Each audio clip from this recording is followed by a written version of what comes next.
Capítulo 2. As teorias. Um dos primeiros a teorizar foi Nostradamus, um apotecário e médico francês da Renascença que praticava a alquimia. Ficou muito famoso por sua suposta capacidade de vidência, com seus conhecimentos sobre o ocultismo e com sua suposta habilidade de prever o futuro. Começou a escrever uma série de almanaques anuais, sendo o primeiro lançado em 1550. Nostradamus profetizou a vinda de 3 anticristos. O terceiro e último anticristo viria para supostamente solucionar os problemas da humanidade. Em troca, as pessoas deveriam abandonar a fé. Esse anticristo seria também alguém equivalente a Cristo. Muitos outros relatos sobre o anticristo começaram a surgir e a serem mencionadas em diversas obras teológicas, mas em resumo, definem que ele será um homem poderoso, um líder diplomático, carismático e inteligente, libertário, que se denomina um homem de paz, mas na verdade é impiedoso e fará guerras. Dirá que respeita todas as religiões e será Messias para budistas, islâmicos, hindus e todos os outros. Seguindo esse ritmo, em 1907, Robert Hugher Benson, escritor de ficção, escreveu o romance de ficção científica chamado O Senhor do Mundo, que se centra no reino do Anticristo e no fim do mundo. No livro, uma iminente guerra ameaça a paz universal, situação que permite a um jovem desconhecido ganhar popularidade em todo o mundo, sendo cultuado pelo humanismo de uma falsa religião global, onde ele exclui e criminaliza toda e qualquer expressão de espiritualidade. Um pouco antes disso, em 1904, durante sua viagem de lua de mel ao Cairo, no Egito, o feiticeiro inglês Aleister Crowley teria psicografado sua principal obra, o Livro da Lei. A mensagem do livro seria de uma nova era, a terceira e nova era que seria a de Horus, representada como uma criança coroada e conquistadora. 20 anos depois de sua morte, em 1967, inspirado pelo livro de Crowley ou não, o escritor Ira Levin teve a lucrativa ideia de escrever um livro trazendo uma criança como o filho do diabo, e assim teve origem um dos mais clássicos romances de terror, O Bebê de Rosemary. O livro conta a história de um casal que se muda para um novo apartamento e pretende ter um filho. Porém, fatos estranhos acontecem durante a gravidez. Em 1968, o livro se tornou um filme de mesmo nome, sob a direção de Roman Polanski. We're your friends, Rosemary. You witches! A partir daí começou uma onda de filmes de terror. 3 anos depois, em 1971, saiu mais um livro de terror de sucesso, famoso e que ficou na lista dos mais vendidos por mais de 60 semanas seguidas, que foi O Exorcista, que em 1973 virou filme. O Bebê de Rosemary foi lançado pela companhia de cinema Paramount. O Exorcista foi lançado pela Warner Bros. E outra grande companhia de cinema que precisava lançar um filme tão bom quanto estes era a Fox. E foi o que aconteceu em 1976 com o lançamento de uma série de filmes chamado A Profecia, baseado no livro de David Seltzer. O filme fala sobre um embaixador americano e a esposa que querem muito ter filhos, quando ela dá à luz um bebê morto e um padre sugere que adote um recém-nascido saudável e órfão ele aceita sem contar à mulher. O que ele não sabe é que o bebê é o anticristo.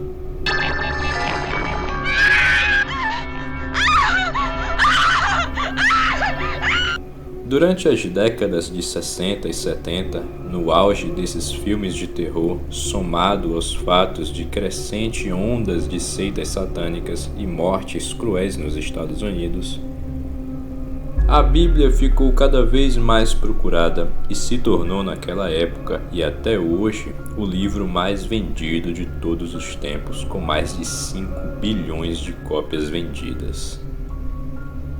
Esses filmes serviram como base até hoje para quase todos os livros, filmes, séries e novelas sobre a temática.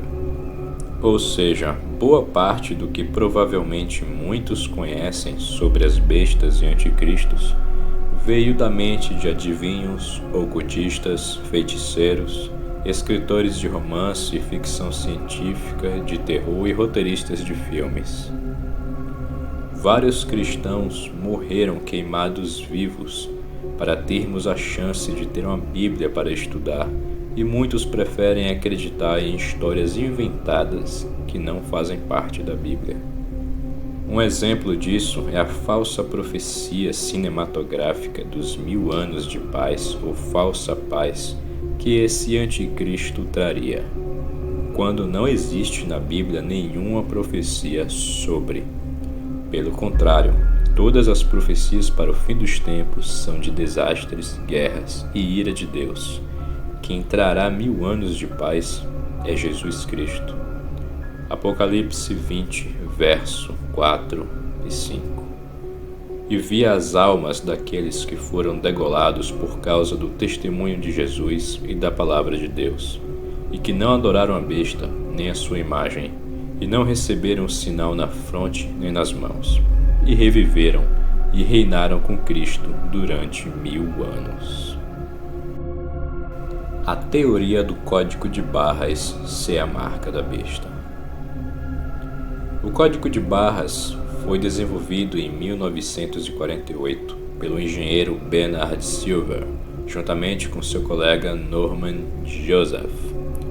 Ao longo dos anos seguintes, Wordland e Silver aperfeiçoaram o sistema, e nas décadas de 1970 e 1980, com a invenção do scanner a laser, a indústria de varejo e logística começaram a usar o código de barras, que foi amplamente utilizado em todo o mundo. Nas etiquetas do código de barra, cada algarismo é representado por 2 linhas que variam na espessura e na distância entre elas. O número 8, por exemplo, é representado por 2 linhas finas. Já o número 7 é representado por uma linha grossa e outra de tamanho médio. Ao todo, cada etiqueta contém 12 números, que indicam, entre outras coisas, o preço, o fabricante e o país de origem do produto, distribuído em 30 linhas verticais. Até aí tudo bem, não fossem as chamadas linhas guias, formadas por um conjunto de 6 linhas verticais. Elas servem para indicar o começo, o meio e o fim da leitura dos códigos. Em cada etiqueta, elas são encontradas em 3 lugares: no canto direito, no meio, separado pela metade, os 12 números de cada código, e no canto esquerdo, indicando que a leitura dos códigos chegou ao fim. Como as linhas guias, apesar de um pouco mais longas, seguem o mesmo padrão do número 6, 2 linhas finas próximas uma da outra, cada código de barra obrigatoriamente carrega o número 666, o número da besta. 75 anos já se passaram desde a criação do código de barras, e nenhum líder mundial, que hoje teria mais de 90 anos, surgiu para dominar o mundo. E as pessoas começaram a apontar uma nova tecnologia como sendo a marca da besta: o chip Mondex. Há alguns anos se originou na internet, através de correntes de e-mail e vídeos de WhatsApp, rumores que o chip Mondex que é uma tecnologia de smart cards da Mastercard, pode ser considerado a marca da besta. De acordo com essas informações que foram amplamente disseminadas, o Mondex é um chip que pode ser implantado sobre a pele das pessoas, supostamente na região da mão direita ou no próprio rosto, com o objetivo de permitir às pessoas poderem ser identificadas e até mesmo realizarem compras com dinheiro virtual, tudo com base nos dados contidos no microchip. Muitas pessoas fizeram um paralelo das informações sobre o Mondex com trechos da Bíblia, do livro de Apocalipse, em que existem descrições da marca da besta, algo que pode ser entendido como um método de compras e vendas que só se tornará realidade com a aprovação de um governador mundial que deve ter sua marca registrada em todas as pessoas vivas. Na verdade, chips do gênero já existem há algum tempo e são chamados de RFID ou NFC, sendo que fazem uso de sinais de rádio para passar informação e possuem inúmeras aplicações. Mas o foco dos vídeos de WhatsApp sobre o Mondex que foram divulgados há tempos caiu exclusivamente sobre o próprio Mondex, enquanto existem outras aplicações e tipos de chip implantados que podem ser inseridos sobre a pele das pessoas além do Mondex, como é o caso do VeriChip, capaz de conter dados médicos e geográficos dos seus donos em caso de emergência. Não existe qualquer indício de que a mão direita ou o rosto são os lugares propícios para tal implante. Eles podem ser implantados em outras regiões do corpo sem problemas. Para um norte-americano, dono de uma loja de biochips chamado Dangerous Things, a discussão pode ser resolvida de forma mais prosaica. Abre aspas. A marca da besta já foi associada a cartões de crédito e código de barras, mas se você se preocupa com isso e ainda assim quer ter um chip, é simples, coloque na mão esquerda. Fecha aspas. As pessoas que quiserem colocar um dispositivo do gênero podem fazer isso de livre e espontânea vontade, já que as aplicações variam conforme o seu objetivo. Por exemplo, existem microchips que controlam os dados de diabetes de pessoas que sofrem com a doença. Depois de um tempo, muitos foram deixando essa ideia de lado. Isso ocorreu principalmente porque muitas informações eram desencontradas e não batiam com toda a profecia de forma completa. E também considerando que nenhum líder mundial foi quem criou esses chips, mas o fato deles não serem obrigatórios e não ser o único meio de pagamento aceitável, muitas pessoas começaram a focar em outra tecnologia que possivelmente seria a marca da besta: a vacina para o Covid-19.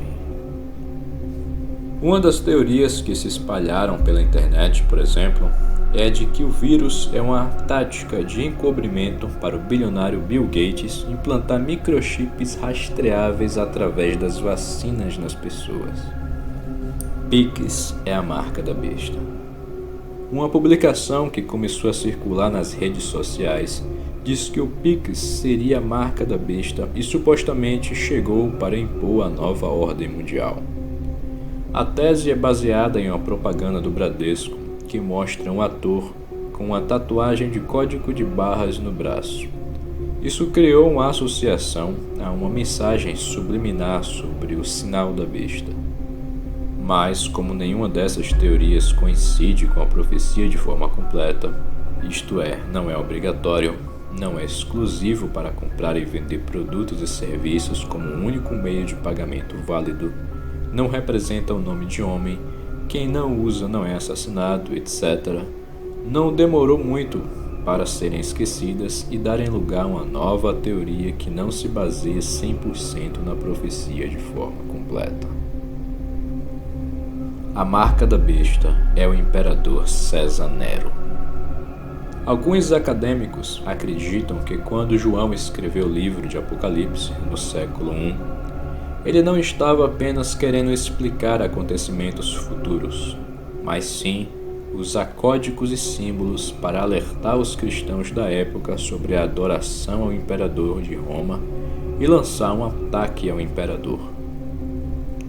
Era comum, da antiguidade, usar números para disfarçar um nome. Nos alfabetos, toda letra tem um número correspondente. Então, se você somasse todas as letras de seu nome, você tinha um código numérico. Um professor da Universidade Católica da América dá um exemplo com o nome Ana. A vale 1 e N vale 50, e isso usando o nosso alfabeto. Ana, então, seria 102. Se você escrever o nome do imperador Nero César no alfabeto hebraico, a equação fica 200 mais 60 mais 100 mais 50 mais 6 mais 200 mais 50, que é igual a 666. No entanto, o livro de Apocalipse não foi escrito em hebraico, mas sim em grego. Qualquer cristão que estuda de verdade a Bíblia vai saber que Cristo jamais incitaria seus apóstolos e seguidores a lançar um ataque ao imperador ou qualquer outra autoridade. Pelo contrário, ele ensina que devemos obedecer às autoridades, mesmo se elas forem maus. 1 Pedro 2, 13 a 14. Sujeitai-vos a toda autoridade humana por amor do Senhor, quer ao rei como soberano, quer aos governadores, como por eles enviados para castigo dos malfeitores e para louvor dos que fazem o bem. 1 Pedro 2,18. Vós, servos, sujeitai-vos com todo o temor aos seus senhores, não somente aos bons e moderados, mas também aos maus. Romanos 13, verso 1 e 2. Todos devem sujeitar-se às autoridades superiores. Portanto, não há autoridade que não venha de Deus, e as que existem foram ordenadas por Ele. Portanto, quem se recusa a submeter-se à autoridade está se colocando contra o que Deus instituiu, e aqueles que assim procedem trazem condenação sobre si mesmos. Em Mateus 26, 51-52, quando uma grande multidão armada de espadas e porretes, vinda da parte dos chefes dos sacerdotes e dos líderes religiosos do povo, para prender Jesus, um dos que estavam com Jesus atacou com uma espada um desses homens. Abre aspas. Eis que um dos que estavam com Jesus, estendendo a mão, puxou a espada e, ferindo o servo do sumo sacerdote, decepou-lhe uma das orelhas. Mas Jesus lhe ordenou: embainha tua espada, pois todos os que lançam mão da espada pela espada morrerão. Fecha aspas. Então, essa teoria de que o nome César Nero é o número da besta e que é uma mensagem para os cristãos atacarem o regime do imperador não tem lógica nenhuma, e assim como as outras anteriores, não coincidem com toda a profecia de forma completa.